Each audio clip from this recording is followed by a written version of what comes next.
First off, it's an honor to be invited out here to speak for you, especially to talk about my area of interest, neuromodulation, brain stimulation, and do my best to kind of demystify the word. So my presentation will pop up in a moment.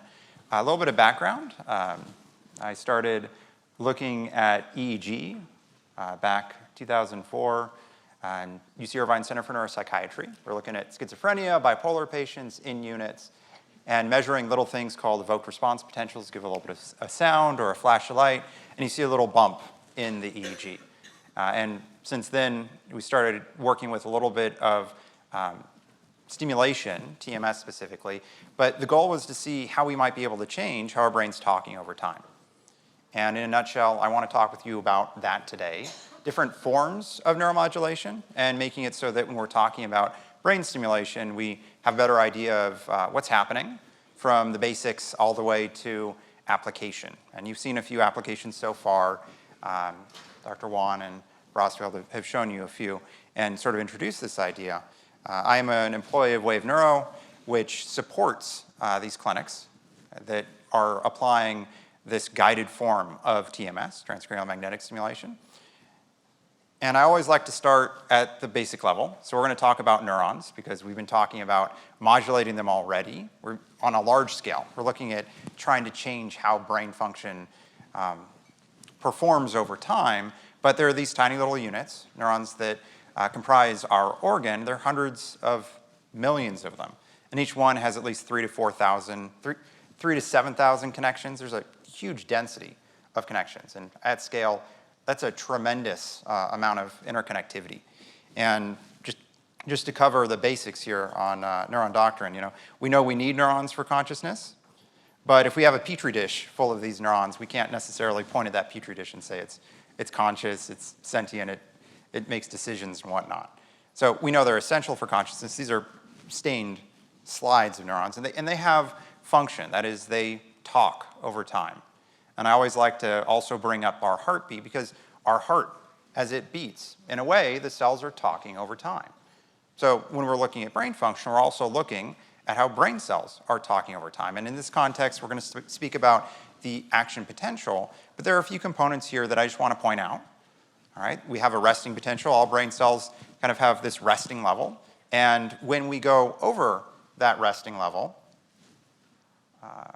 right over this threshold, that's when we have an action potential. That's when brain cells fire.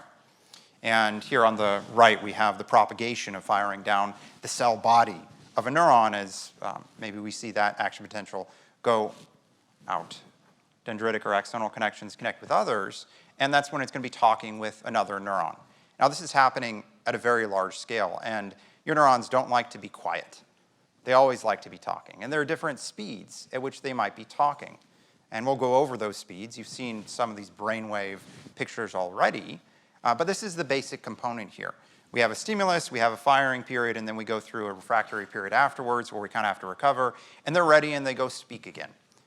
Once again, they're all very, very talkative. Some neuronal populations in some areas of the brain can speak up to, on average, 150 hertz. Hertz in this example is just the number of times per second they're firing. So if I say 150, that's quite fast. There are other areas of the brain where we'll see neurons speaking 2 to 3 times per second. So there's different speeds. And after they fire, they have to recover and get ready to fire again. There's this little refractory period. And during this little refractory period, we have active transport. We have to move sodium and potassium ions against potentials, against their internal resistance. And it requires a little bit of something called ATP. And ATP is the basic unit of energy that comes downstream of glucose. But once again, this is happening for a single neuron. We're talking about hundreds of millions of these, always talking over time.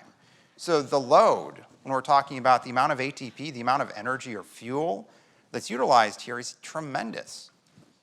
2% of our body mass, 30% of our glucose metabolism. That's hugely disproportionate. It's a really greedy organ. It needs a lot of fuel in order to maintain function over an extended period of time. It's what Dr. Brosfield kind of touched on earlier today. We have the number of calculations, the number of these firing potentials over time is huge. And as a consequence, the amount of glucose, the amount of fuel required to make it so we can keep on talking is also correspondingly huge. And as Dr. Wan had mentioned, there are neurotransmitters that are playing a part here, some that get you closer to firing and some that get you further away from firing. So there's these excitatory neurotransmitters, these inhibitory neurotransmitters.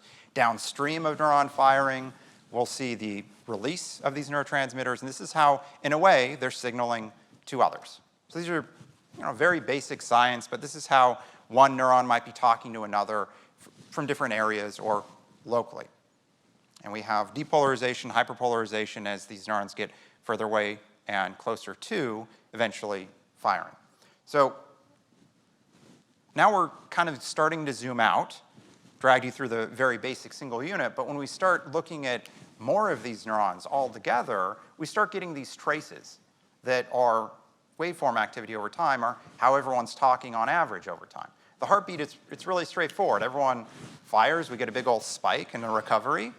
But when we're looking at neurons, they have some element of randomness to them, but as a population, they do like to talk with one another. And as a consequence, we don't have what looks like completely random noise when we're looking at these scans. We have what look like pretty nice and stable oscillations, or waves, over time. And this little brain wave activity we call the local field potential, LFP, but it's basically how, when we zoom out, we see everyone talking at consensus. Because at the end of the day, when we're talking about these EEGs, you saw that there was a cap. We have a dry cap tier 2 that I'd love to show off. We're not sticking any electrodes in to listen locally to see how everyone's talking locally. We're kind of zooming out, just like if we were to put an electrode over your heart, we're not sticking anything in there to see how individual little cells are talking. We're seeing how the entire heart is talking over time.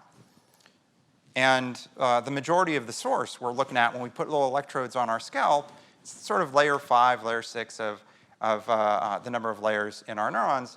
And that kind of looks like this over time. So I have a little video I'm going to activate. But this is the firing and resting of a population of neurons over time. This is where our wave comes from when we're putting an electrode on the outside of our head and we're kind of just listening. And when this local field potential, when this wave is high, that's when we have a high proportion of neurons. That's when they talk. Because once again, if we recall, they're getting close to firing. They're crossing that threshold, and it's easier for them to fire at that moment in time, and then that wave goes away, and then it comes back. And this activity, it moves through our brain. The brain's a big space. And as a consequence, when we have a signal, maybe in left parietal side of our brain, if we stick an electrode on the front of our head, we might actually be able to listen to and hear that activity coming from the back in the front.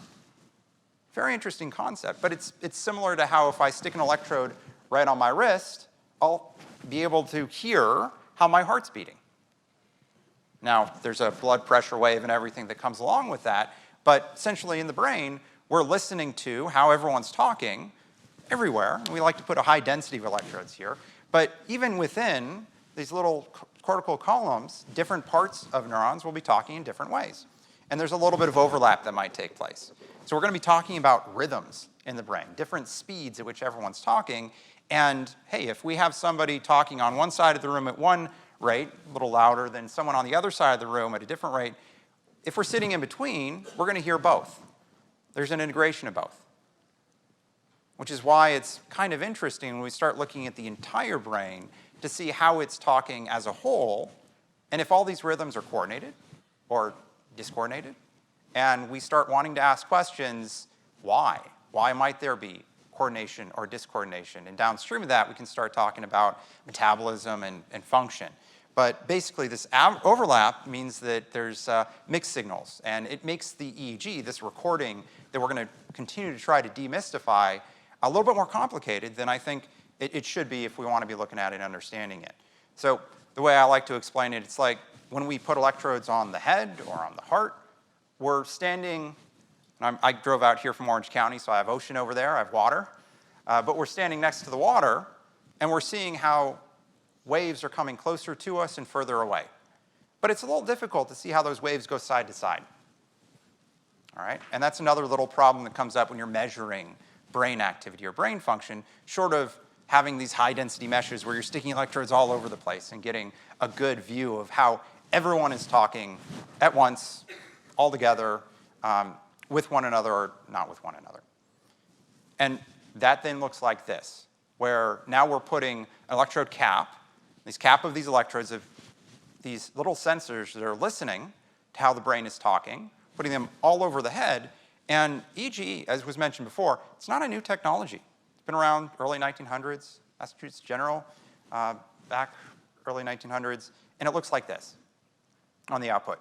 Looks like we have all these waves. At the top here, you have a little electrode that's misbehaving a little bit. At the bottom, actually, I stuck in a heartbeat. But this is an EEG signal over time. This is how brain tissue is talking over time. And if you look close, you can see there are a lot of little fast, tiny waves here. And each of these different lines is a different place in the brain, different electrode. There's a lot of data. Almost overwhelming if we just want to look at it and try and count the number of little bumps per second. There are many of them. And this activity, interestingly enough, is also bouncing around quite real time. So here's a little video we put together of one of our colleagues' EEGs as it's jumping around the brain. And you can see these little balls are the generators of this function, of these functions, of this current density. And we have brain activity moving from back to front, from front to back, locally in the front. And there's a lot of sources. And what makes this even more of a complicated problem is if I take 10 people's EEGs or brain scans, no two are going to be looking identical to one another. Kind of cool, but we can start classifying them into brain types, which is also pretty interesting. So here, we're jumping from these waves here to starting to classify and talk about them.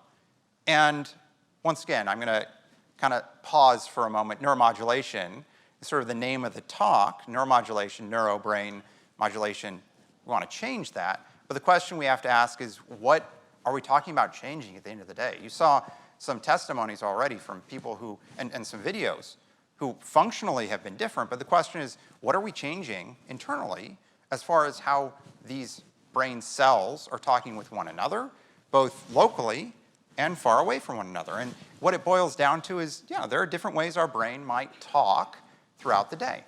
And there are ways we might want it to be speaking and ways we might not want it to be speaking.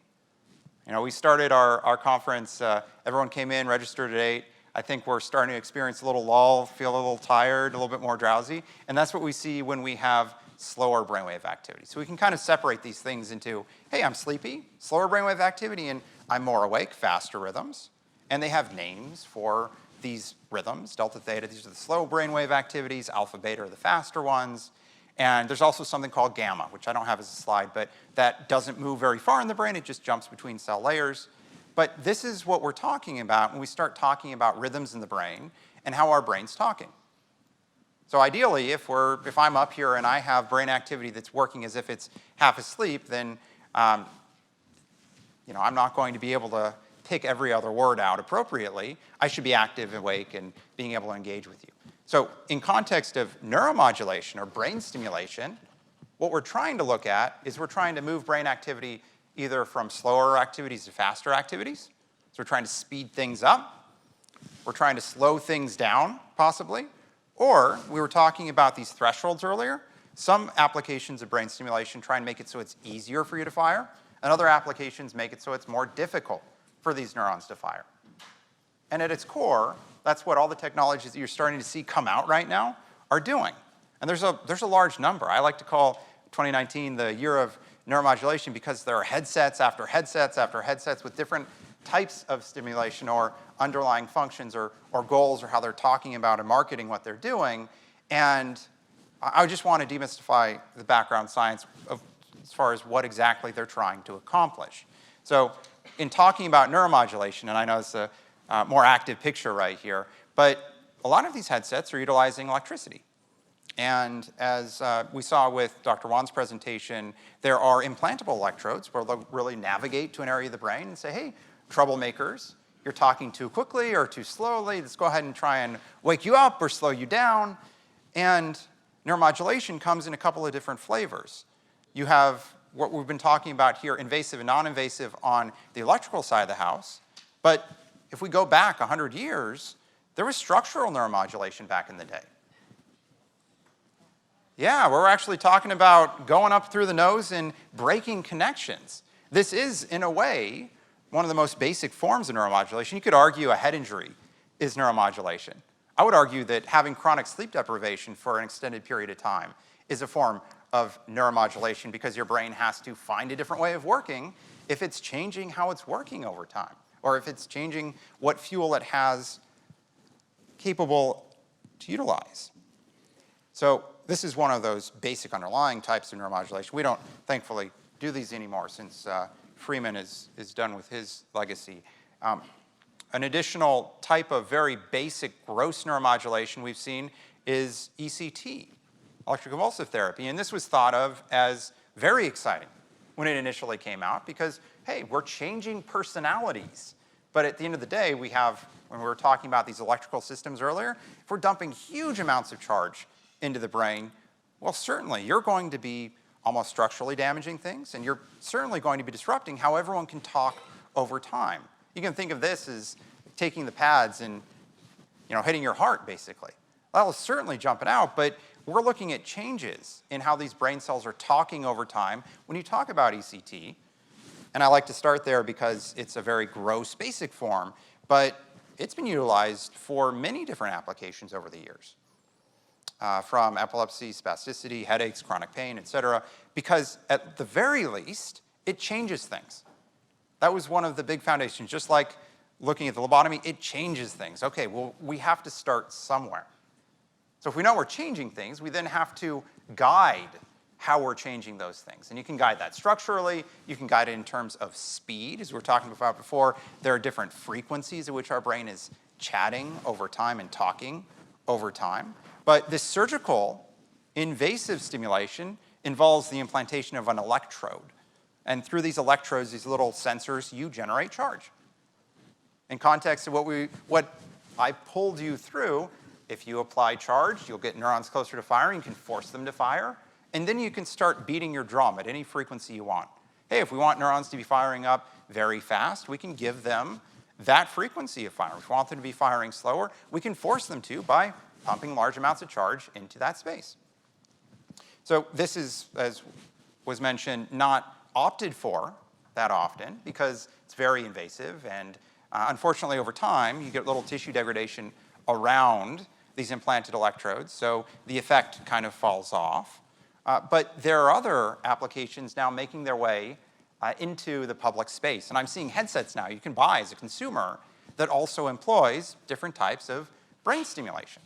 So these are different forms of neuromodulation that are providing little bits of electricity directly to tissue through a handheld device. This on the left is vagal nerve stimulation that's correspondent to your sympathetic and parasympathetic activation, fight or flight response.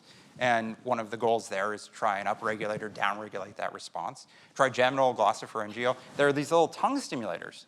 People will put in their tongues for cerebral palsy and motor disorders that are supposedly stimulating the glossopharyngeal nerve that moves up into your midbrain and makes this ear a little bit more active. Trigeminal nerve stimulation, I'm seeing come out as well, and tumor treating fields. And with all of these, we're talking about putting electrodes, instead of implanting them, putting them on your skin and providing direct current stimulation. The base technology for those is something called transcranial direct current stimulation, where you're putting just a constant charge into the cortex via just little pads that you're putting on your scalp. And you can apply negative charge or positive charge. And remember, what we said is we can either make neurons fire faster or slower, make it so it's easier for them to fire, or make it so it's more difficult for them to fire. And there are a few different flavors of this kind of stimulation. That is, you can just turn your stimulation on, you can have it pulse, so that we can try and change how everyone's talking.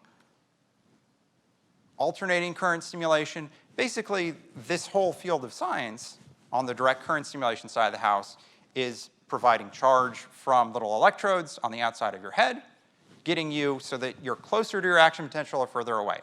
This form, it's called a nodal stimulation, provides positive charge to your cortex, which makes it so that the resting potential is closer to firing. And you stick that on your head for 10 minutes, and supposedly, over that 10-minute period of time, it primes you, or makes it so that maybe you can learn, or maybe you can fire a little bit more easily. And on the other side of the house, you can maybe take the opposite direction, make it so it's more difficult for brain tissue to fire.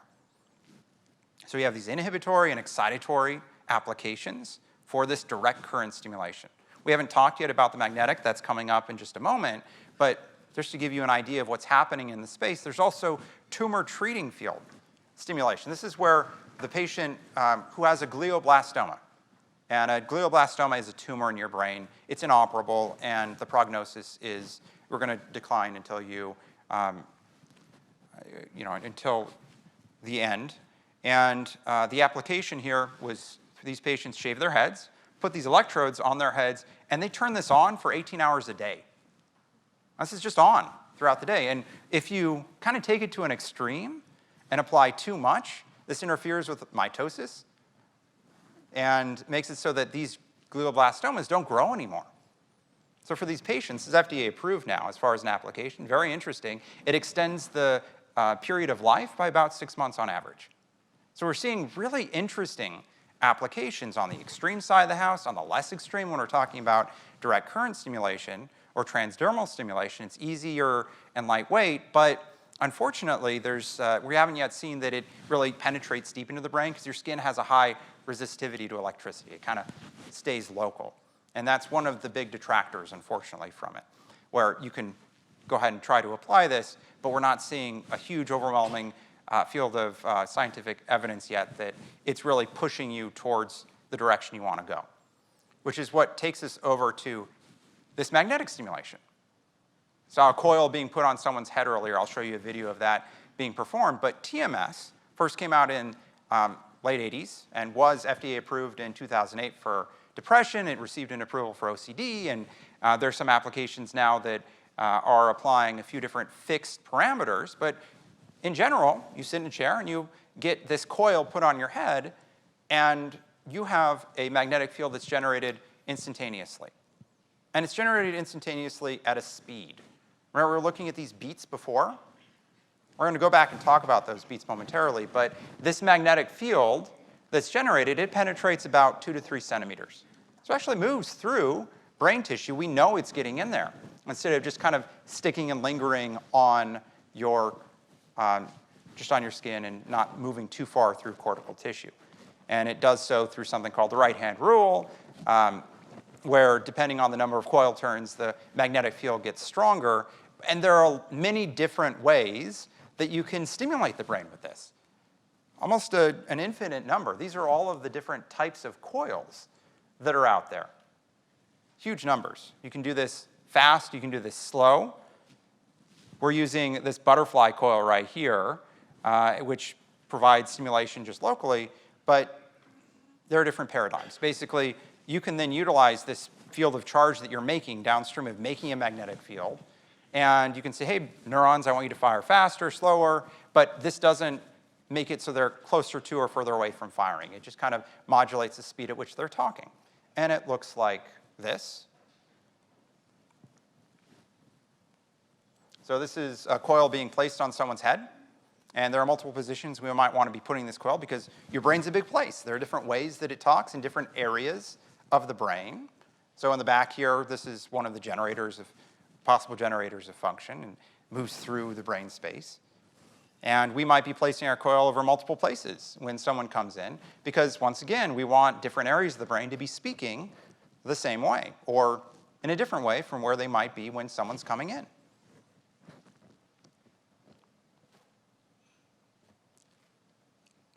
And we have a little treatment software we put together, shows the location, counts down. You'll hear a little bit of a ticking sound. A little gong, and then we have the treatment.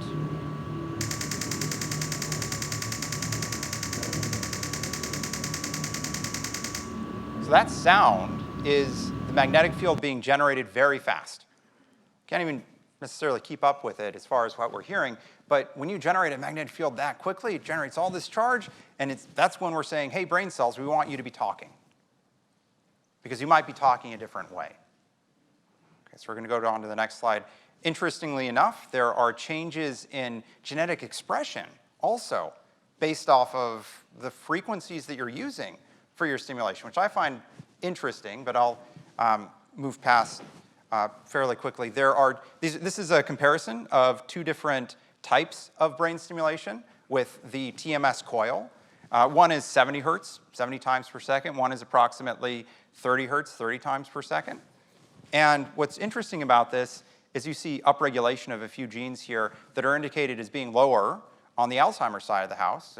When we're dealing with those who develop Alzheimer's dementia, these gene expressions are lower, and on this one, gene expression tends to be a little bit higher. So with this 40 hertz or 30 hertz stimulation parameter, it changes some gene expression. This is all very early in the science still, but it's quite interesting to know that when we're starting to apply brain stimulation, not only are we trying to see how brain cells talk and how it's different over time, we're also seeing how they're expressing their genetic profile changes. So there's a lot of applications here. Dr. Wan had mentioned dopamine increases as well. This is 2 hertz over time, but you see during the period of stimulation, that's this little black bar. There's an increase in dopamine and then a drop, but this also impacts other neurotransmitters. In the middle is serotonin, on the right is glutamate, but remember when we said before, hey, these neurotransmitters impact and change and upregulate or downregulate how our brain tissue is firing and talking over time. So we come back here. All right, what exactly are we neuromodulating when we're talking about MERT? Because once again, there's all this information. There's these different applications, right? Well, if while we're asleep we have very slow brainwave activity, delta and theta activity, when we wake and our eyes are open, we have these faster rhythms. And what I like to focus on is this rhythm right here. It's in the alpha range, 8 to 13 hertz. And I like to look at it because when we're awake and every time we blink or close our eyes, our brain organizes. It goes from looking very chaotic to having a really interesting, stable beat over time. And this rhythm is something that develops when we're about age 2 to 4. It speeds up as we age, and then it slows down once again as we age. This is pretty well understood in the EEG world, but it's all within this range of 8 to 13. 8 is sort of a magical number here. I like to talk about some scientific figures. This is Norbert Wiener. He's the father of modern cybernetics. If you've ever lost a chess match against AI, it's because of him. He's the one who kind of worked on the AI there. But he looked at his own brain in context of cybernetics and whatnot and asked the question, hey, there might be what's our internal clock? How do we update information about the world around us over time? He closed his eyes, and this is the first auto spectrum he ran of his brain. There's a little peak here at about 8. But he postulated, hey, every time I blink or close my eyes, my brain organizes. This speed may be the speed at which everyone is sort of coordinating information. And he used the term brain clock. And I'm going to be using it from here on out, brain clock. But what's very interesting about this brain clock is, once again, I had said earlier, if we take everyone's EEG in this room, we might see we're going to see different patterns, right? But we're going to see a brain clock for each and every one of you. And if we measure your EEG again in a year, we'd expect to see the same brain clock. Hopefully not slower, but we would expect to see the same distribution and patterning. And what's also interesting about this brain clock is if I took a group of people, this is a study done in 2015, a group of people were put in a room, and they were showed 2 flashes of light. That's it, 20 hertz, which is fast enough, but just 2 flashes. And they were asked, how many flashes did you see? And some people said, oh, I see 1. Some people said, I see 2. I don't think anyone said they saw 3 or 0, thankfully, right? But 1 or 2. And then they measured their EEG. They took an analysis, had them close their eyes, because this rhythm comes out when our eyes are closed. And those who had faster than 10 of these beats per second, brain cells talking faster than 10 times per second, they were the group that saw 2 flashes. Those that were slower than 10 beats per second were the group that only saw 1. So this speed is essentially the speed at which, in this example, in this experiment, information is being put together. What's also interesting about this is wherever you're finding this activity, brain metabolism is lower. We're talking about the brain as an engine, 2% of your body mass, 30% of your metabolism. When we have more of this alpha activity, that's when our brain is cooling itself off. Every time you blink, that's basically when your engine is giving itself a little bit of coolant. So we're really interested in the health of this brain clock rhythm, where it is in the brain, where it isn't in the brain, and where it might be disrupted in the brain. That is, when we're looking at an EEG, Think of it like a radio frequency. Hey, if you want to listen to 98.7, but you tune to 98.5, what do you hear? Static or a different station, right? So I'd like 98.7 and 98.7 on both sides of the house. And that's what we're looking at when we're talking about the brain space. And we're talking about this brain patterning. So we're going to jump back to RTMS here, where there's a set application. There's a set frequencies, there's a set way and direction that stimulation is being provided. And in context, what we're doing is we're saying, well, some people can be a little bit faster, some people can be a little bit slower. So we're really going to pay attention to the biodiversity of everyone coming in. Let's go ahead and measure your brainwave activity, see at which speed everybody's talking, and then try and reinforce that with stimulation that matches the speed of your brainwave function. Pretty simple enough. Hey, I'd like to speed you up if you're slower. I'd like to slow you down if you're a little faster. Most aren't. But downstream of a head injury, there might be a different function. In fact, we have patients who come in who have had head injuries who've had no bleeds. There's nothing wrong structurally. Go look at their CT, perfectly healthy. MRI, perfectly healthy. But why can't they put information together? Why do they have light sensitivity and difficulty finding words? When we start looking at their EEGs, this radio signal analogy kind of becomes more salient because we'll see in the back of their brain, hey, everyone's talking just fine, but the area that was injured, well, it's on a different station. Does that make sense? Yeah. So, all right, if you can see that, why can't you go change that? That's what we're trying to do here. So the first population, as I said before, I was looking at with schizophrenia, but when we started this whole effort of neuromodulation with EEG guidance, we actually saw a few autism patients. So if the expectation is that back and front, left and right, everyone's talking at the same speed, that looks like this on the left. So you're going to see a few of these charts, I think, in some of these presentations. But we can measure this. We can count, hey, how many beats are there per second? And if there are 8 in the back, then on our chart, we'll see a peak at 8. If there are 8 in the front, on our chart, we'll see a peak at 8 in the front as well. So on the left is what we might expect. Back, middle, and front, you see one spike. And that corresponds to one way brain tissue function is talking over time.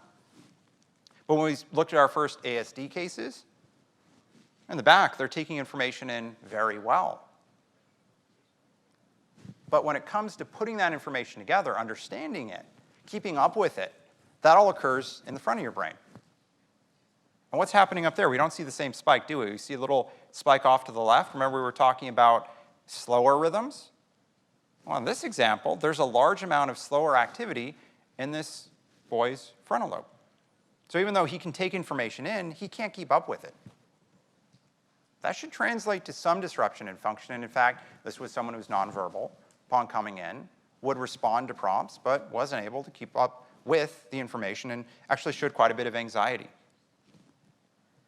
We started looking at other patients. Dr. Wan had mentioned a few PTSD patients, and pretty much all of them have one form or another of head injury.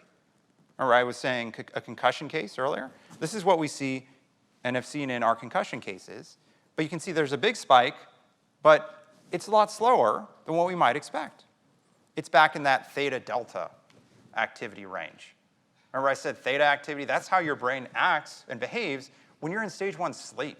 Well, if we're trying to walk around and our brain is half asleep, it's going to be a little bit more difficult for us to keep up with information, stay on top of it, and understand it.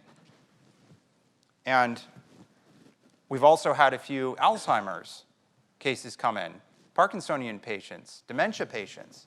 And across the board, when we start seeing real big and large increases in symptomatology, where they're more severe, there's global slowing. Their entire brain looks as if it's half asleep. This spike is here, but the frequency, the speed of this, it's under 8. It's under that magical number. Remember I said before, this activity, it develops when you're between age 2 and 4. Around age 3 is when everyone speeds up over 8, and that's when we start having imagination, our creative play, our ability to keep up with, understand, and consolidate information. And then as we slow down, if we cross down below that threshold again, that's brain tissue function that isn't working for us. It's being greedy and relaxing on its own. So we want to go back and recruit it and say, hey, everyone, why don't you wake up? Why don't you fire a little faster?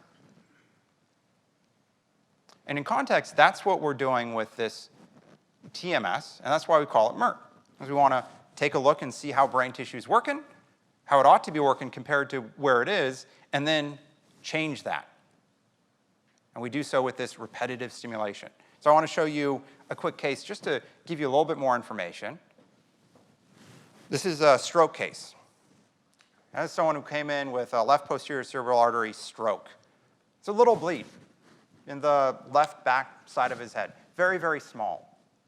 But even though it was a very small little bleed, let's see.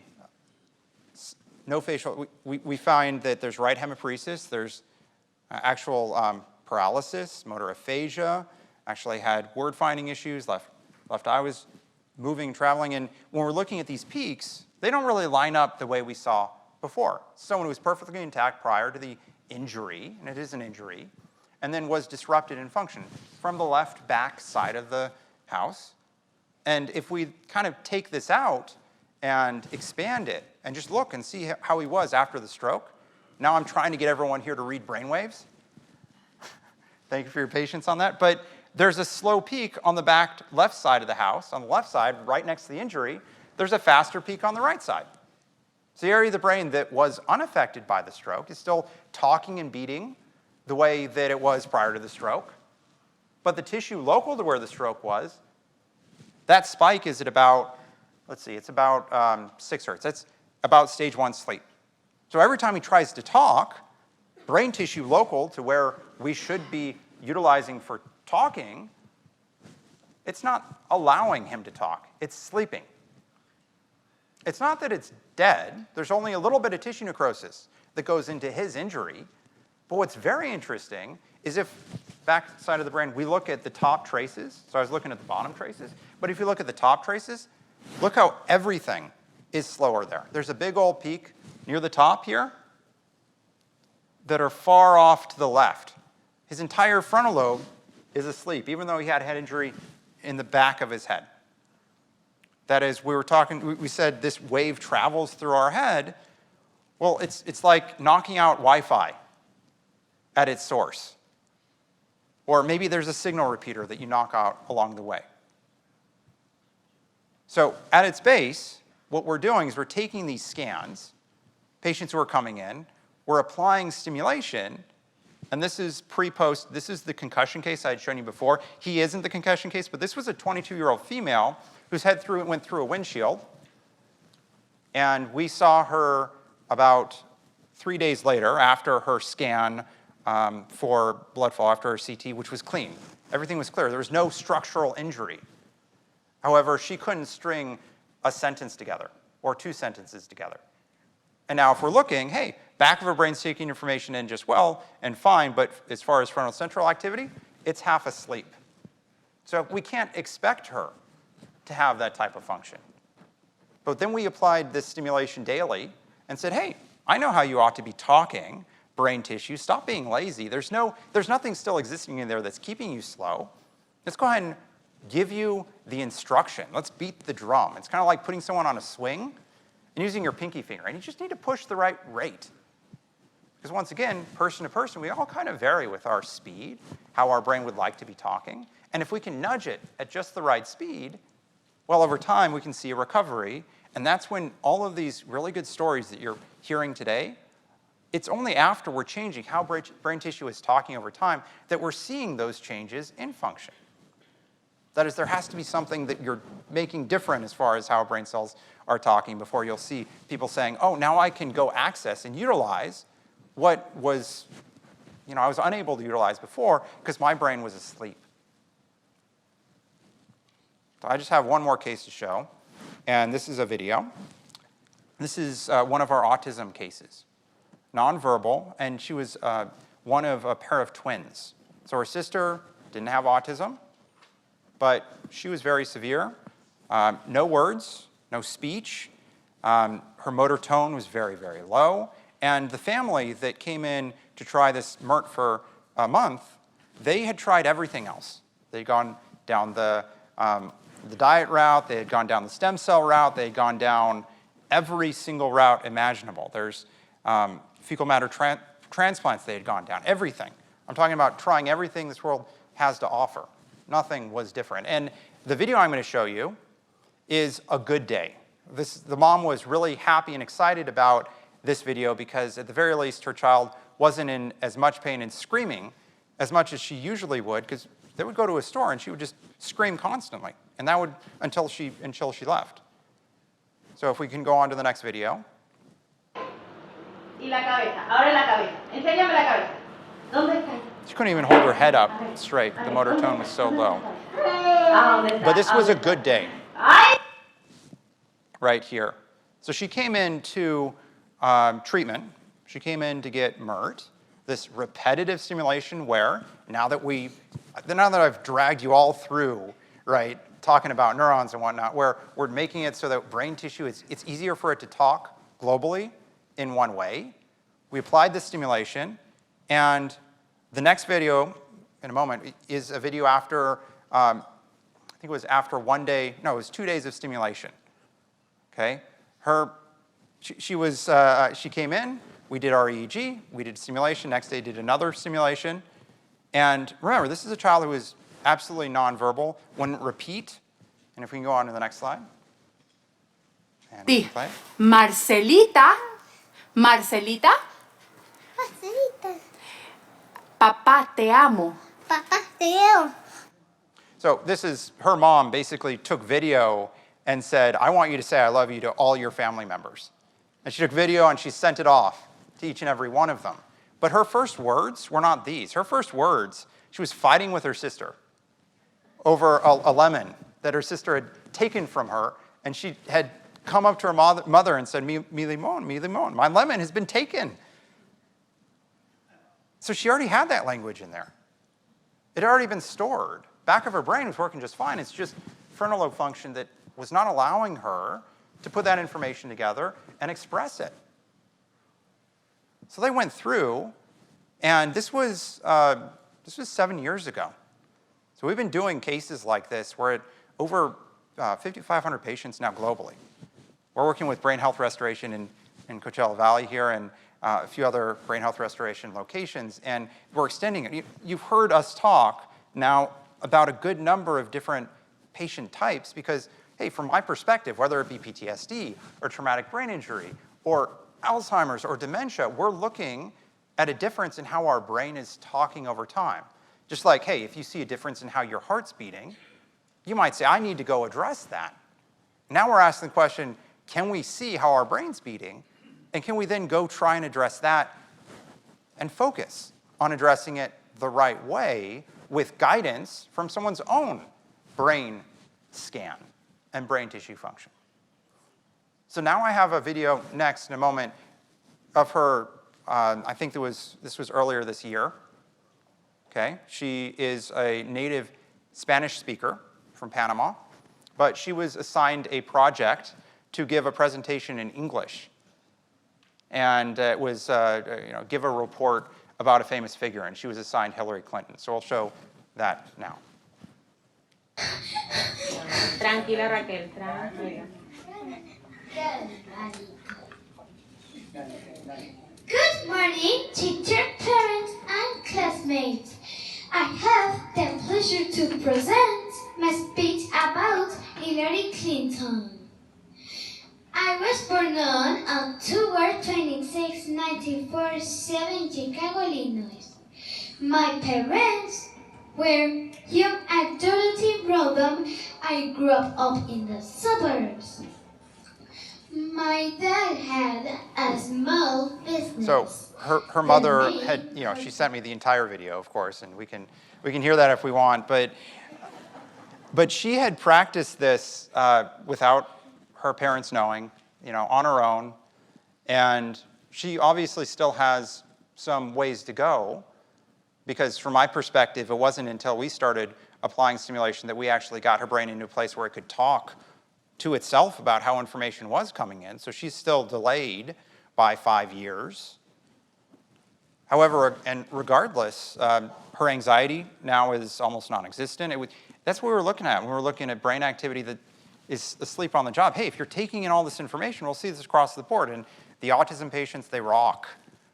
Interestingly enough, this rocking tends to be at their own heartbeat frequency. It's self-regulatory.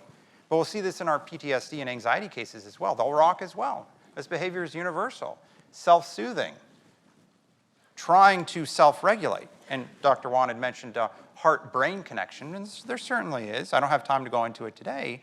But if we can go ahead and say, hey, brain tissue, it's time for you to be working the way that we know you ought to be working, and we can make profound changes in how it's working with guided stimulation, we're very proud to see that there are cases that do as well as that patient and others that you're hearing about today. And that's the foundation, that's the underlying science behind basically what we're talking about. Remember, we're trying to get neurons closer to firing, doing so at the speed they ought to be working, doing so repetitively over day. It's like going to brain gym. But we know we're getting in there. We know that we're providing stimulation guided person to person. And hey, I'll say it, every year I tune myself up a little bit. I want to make sure I track my EEG as well year over year because I'm curious, just like I might get my EKG year over year, how my brain is talking to itself. And if there's any degradation over time, well, I might want to bump it up a little bit. This is where we talk about brain health restoration. So I wanted to thank you all for sitting through the didactic, sitting through that baseline education, and for your attention today. Special thanks as well to everyone at Brain Health Restoration, the entire team. Thank you.